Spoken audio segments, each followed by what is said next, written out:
You're watching Badass Lady Folk. I'm your host, Christine Stoddard. In this episode, I'm overjoyed to welcome Amancai Biraben. Hey! Hi. How you doing? Doing well. How Your are you? first ever interview! Yes. My whole life, I've been on the other side. So Yeah, as a journalist who just returned from LA covering the wildfires. Yes. I keep saying wildfires. Correct me. No, there were all these rumors of arson. So what's the latest on that? I mean, I think that that's kind of like a dodgy line. I mean, the conspiracy theories that's been a whole nother wildfire of its own. Oh my God. But I mean, the main theory that I've heard for the Palisades fire was one ember that was just chilling there for a while from a firework. And then the combination of dryness and lack of water and high winds just set it going. So, I mean, it's maybe not, I mean, that has some human relationship, but it's definitely not like, oh, let me light this whole thing on fire. So here we are recording in January 2025. You are from LA or the area originally, and I met you in New York City at Columbia Journalism School. Could you give me a sense of the timeline when it was you realized, oh, I have to go back home and I have to report on this? Well, I was already in LA when the fires broke out, so I was on my winter break and going to fly home the Thursday of early January, and I was on a hike with my friend in Culver City, and I see these blooms of smoke across like 14 miles away in the Palisades, and was just like, what is that? I could feel I could smell the smoke, I could feel the winds, I was getting ash in my eye. I was just like, we need to stop, we need to get off this mountain. Totally different part of the city, but still very, very disturbing. And little did I know that it would just tear apart this community, the Palisades, very affluent community, but a community that I had spent parts of my childhood in, going hiking, so very disturbing. And I think because it was so real, so visceral, so close to home, literally, I just decided I wanted to stay there and be part of documenting this historic moment. I mean, it's one of probably the most expensive natural disasters as far as cleanup and rebuilding, because LA is so expensive. But yeah, I just really felt it in my heart that I wanted to stay there at that moment. And the media has been filled with so many really touching and terrifying stories about people losing their homes, losing everything. Could you talk about some of what you witnessed in that respect? Yeah, I mean, honestly, so many everyday heroes that just showed up to help. And one story I covered was on undocumented day laborers who had lost a lot of their clients.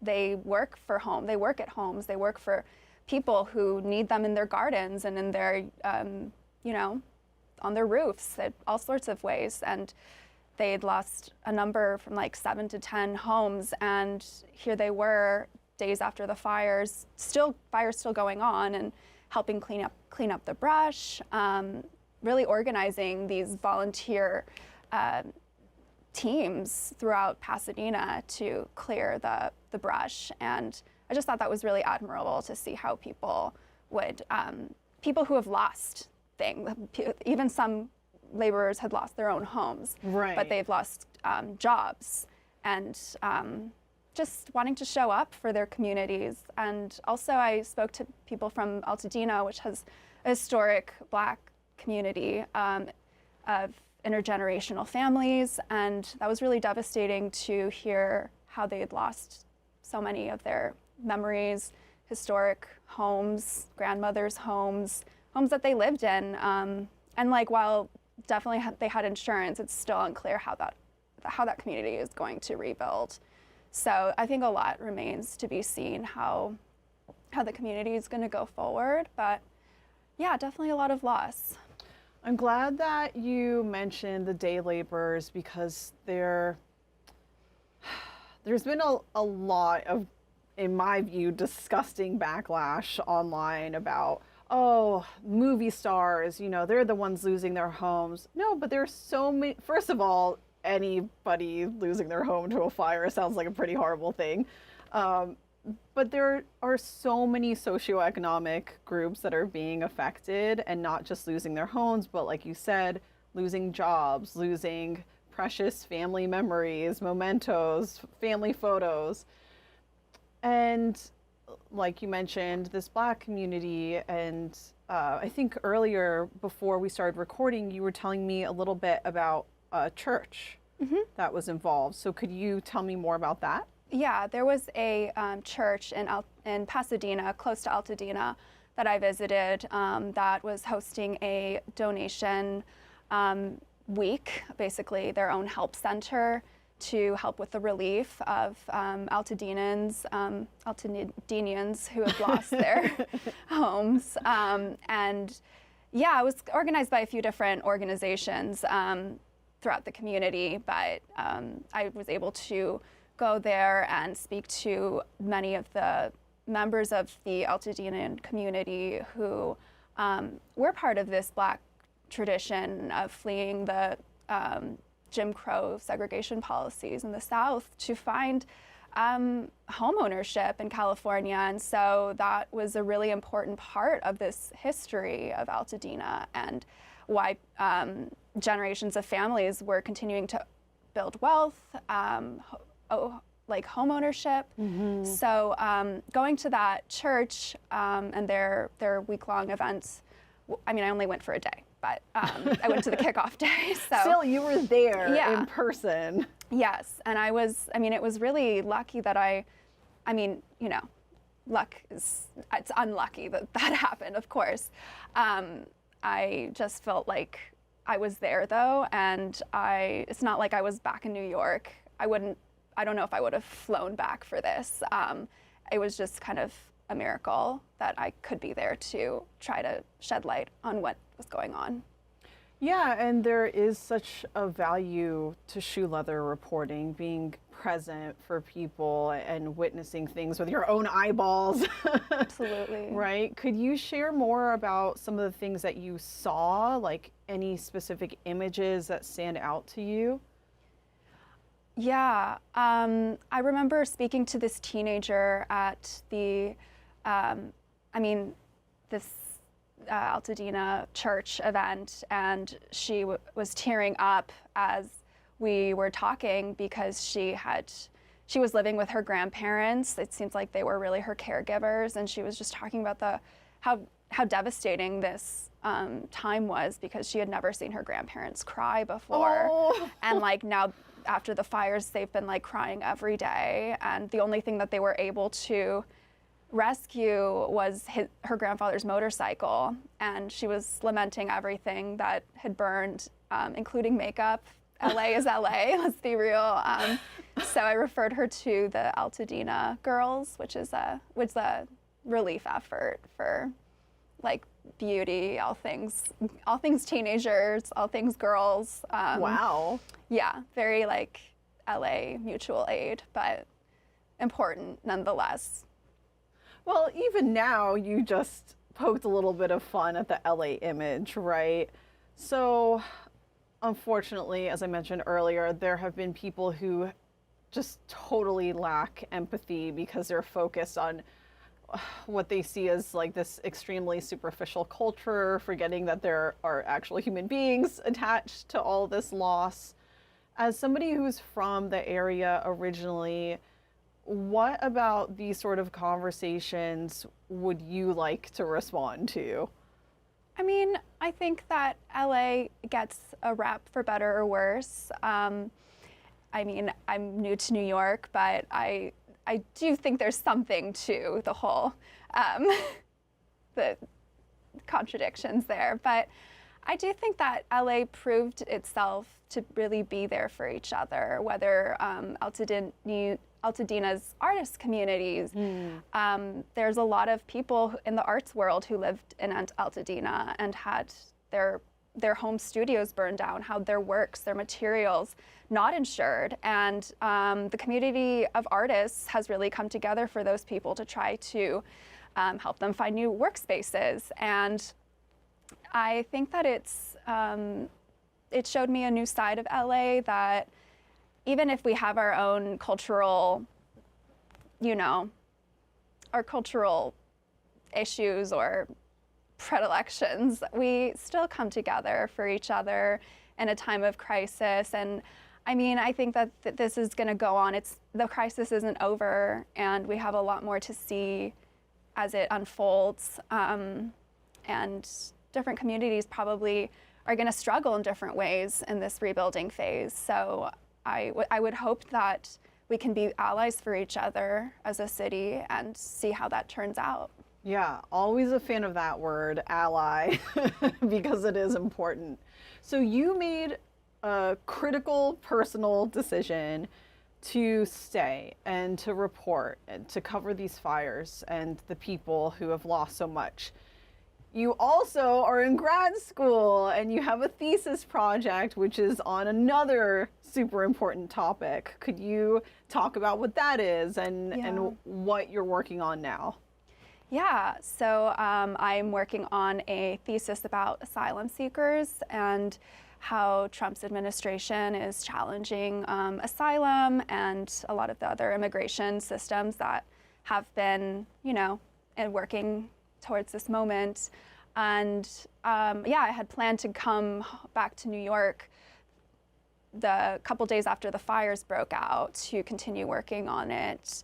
And, sometimes crisis and the moment, breaking news, whatnot, takes precedence. And I just felt like I needed to stay. I mean, at that moment, I had also done most of the work that I needed to be done until Trump's actually in office and we can see what is actually happening, as opposed to just speculation, what he's done in the past, and the nerves that the migrants I've been talking to have.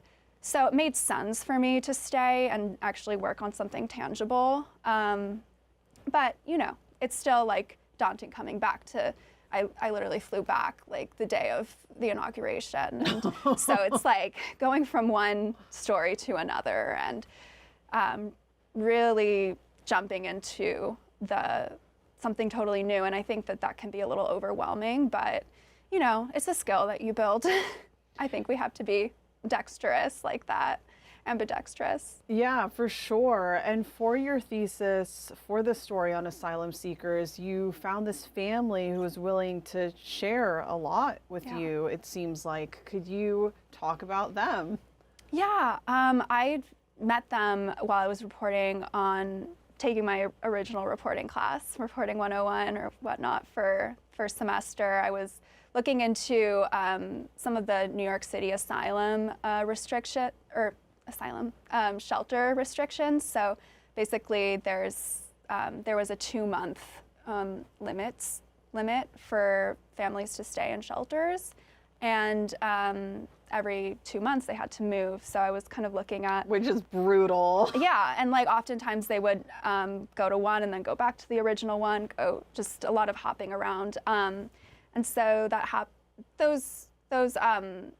had been going on for a while, but there was a new ban that went into place early in the school year that was just expanding that kind of limitation to include DHS shelters, which and not simply target the newcomer centers, the relief centers. So I was just looking at how that was going to be something we should think about. And then I also talked about the mental health impacts on students, because there are lots of children in those shelters, and mental health and just overall like well-being. How are they going into a new school year while they have to move every 2 months? Not doing well, right? Yeah, definitely. So unfortunately, the child and the family who I'd been interviewing, she has a lot of stress-induced fevers every time she has to move. I mean, her family has really been moving since she was like 3 years old throughout Latin America trying to find stability. So she's developed a stutter from emotional reasons. How old is she? And she's 8. Yeah. So basically, I wanted to keep working with them once I learned more about how asylum was being challenged and knowing how hard this journey has been for them, and how Trump's administration is going to play into their fates. So I asked her if she was interested in doing a deeper, longer-term project with me, and thankfully she was. I speak Spanish, so that was also a bridge. I don't see how I could have done this without that language. No, not to do such a deep dive and earn trust, right, and get nuances. Oh my gosh. So how is it that you became interested in immigration and asylum seeker reporting in the first place?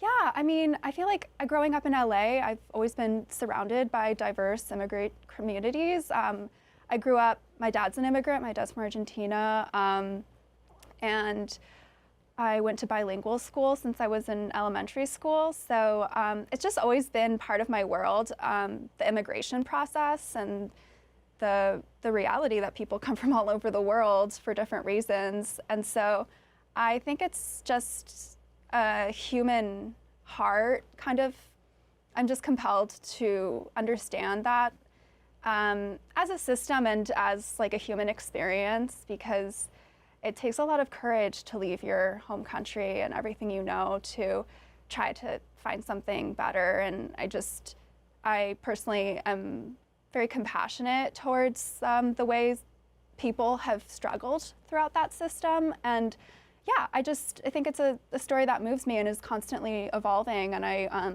think it's important that we have more reporters on immigration. I mean, even lawyers, there's not enough immigration lawyers. So it's definitely an area that doesn't get a ton of like mainstream attention or interest. So I'm hoping that I can shed light on why it's important to think about. When you went to work at the Associated Press, it sounds like you really began seeing firsthand more what you could do as a journalist using these skills that you have, your family background, your Spanish language.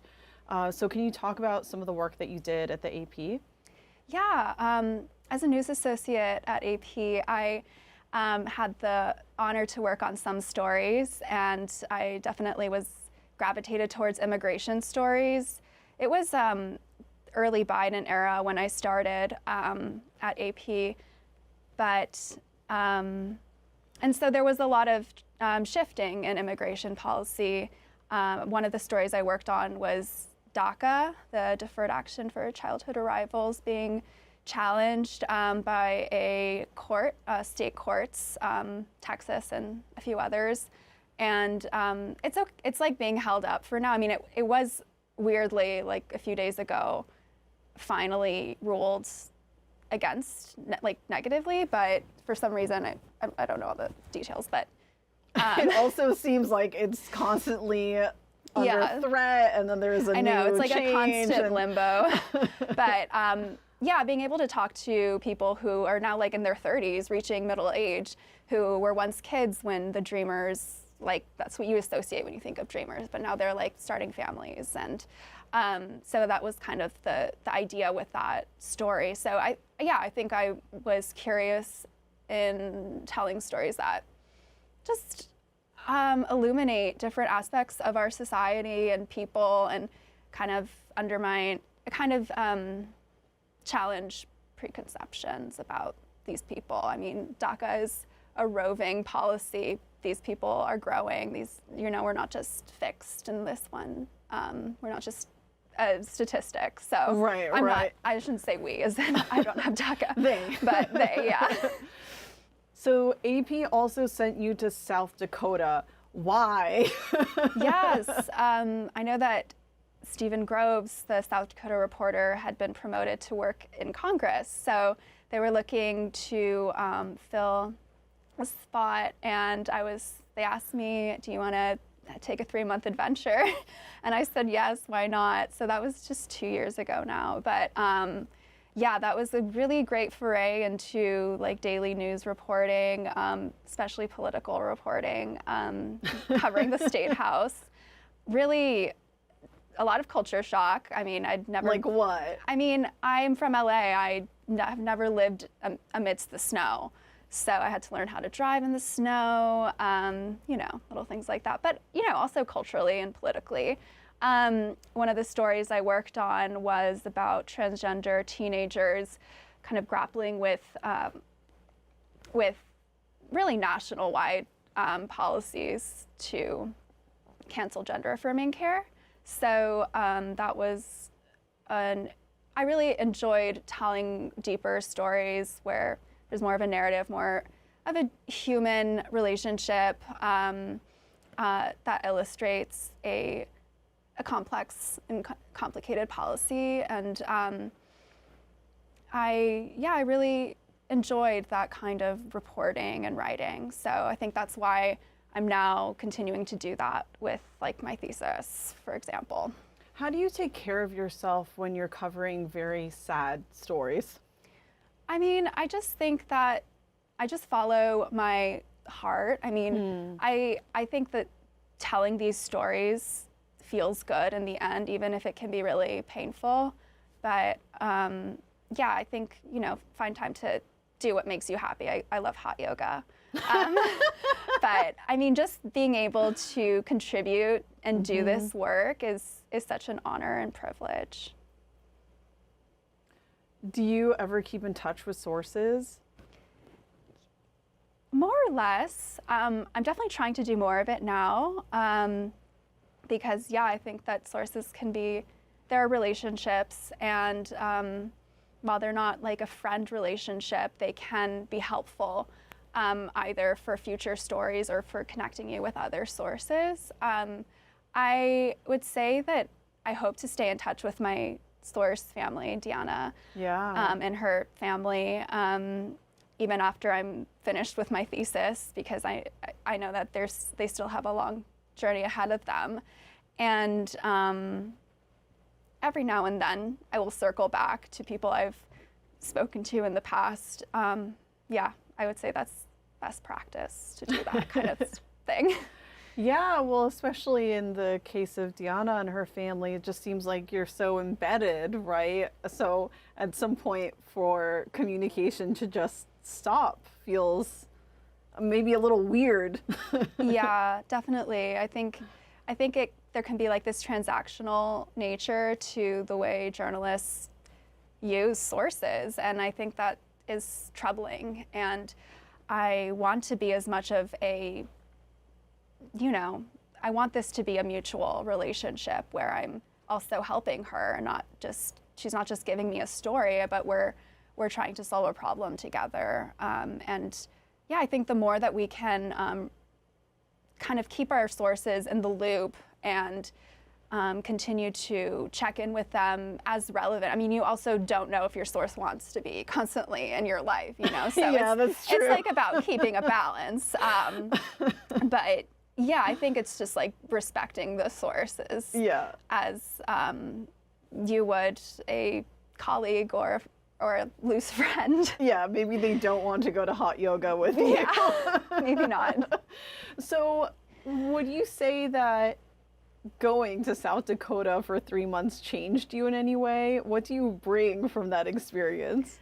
Yeah, I mean, I think that it made me more serious about pursuing journalism. I think not shortly after that, but a little while after that, I decided to do a master's in journalism because I wanted to stay in the kind of national realm of journalism and work in really important stories. And I felt like doing a master's was going to help me just kind of define my path. We'll see, for better or worse. We'll see how that turns out. But yeah, I do think that it taught me a lot about our country. I mean, I am, as I've said multiple times, I'm from LA, and that is like a bubble. A lot of people think of Californians as being in their own bubble, but we're all in our own bubbles. South Dakotans are in their own bubbles. So it just, I think being able to like go into those bubbles and see how kind of confined they are, or one they are with the way of thinking, is really interesting. And I mean, again, like I don't want to be like just parachuting in and, you know, voyeuristically like seeing how people run their little bubbles. But I do think that coming in from more of an outsider's perspective in that case did teach me a lot about how you handle working in a community that isn't necessarily yours. Right. So going to a place like Columbia Journalism School could be pretty intimidating. Some people might think, oh, better not even apply. Like, no way in heck I'll get in. What advice would you have to other women who might be thinking of making a big decision like that? I mean, I think definitely follow your heart and your gut and your mind. Find the right program for you. I mean, we go to school together. We know that there are a lot of there's a lot of age diversity at the program. Yes. So I personally wanted to wait a handful of years before I took the leap to do grad school. Wanted to make sure that journalism was the right field for me. And so I think I was pretty ready when I finally did go apply. So I would say just really make sure you're ready, but also don't hold yourself back. Know that you belong more than anyone. And yeah, try to find like why that program speaks to you and how it speaks to your larger life, your longer life, and what you want to do. Try to like, how can you be an individual within that field or that realm of work? Sounds like great advice. And we're almost out of time. So one quick question. What is one thing you love about New York City as a newcomer? Okay. I love walking, honestly. That sounds boring, but I'm so sick of LA's car culture. Being able to walk to school, being able to take the bus, the metro, it's another world. Yeah, well, thank you so much. Thank you. That is all the time that we have. You've been watching Badass Lady Folk. I'm your host, Christine Stoddard. Until next time.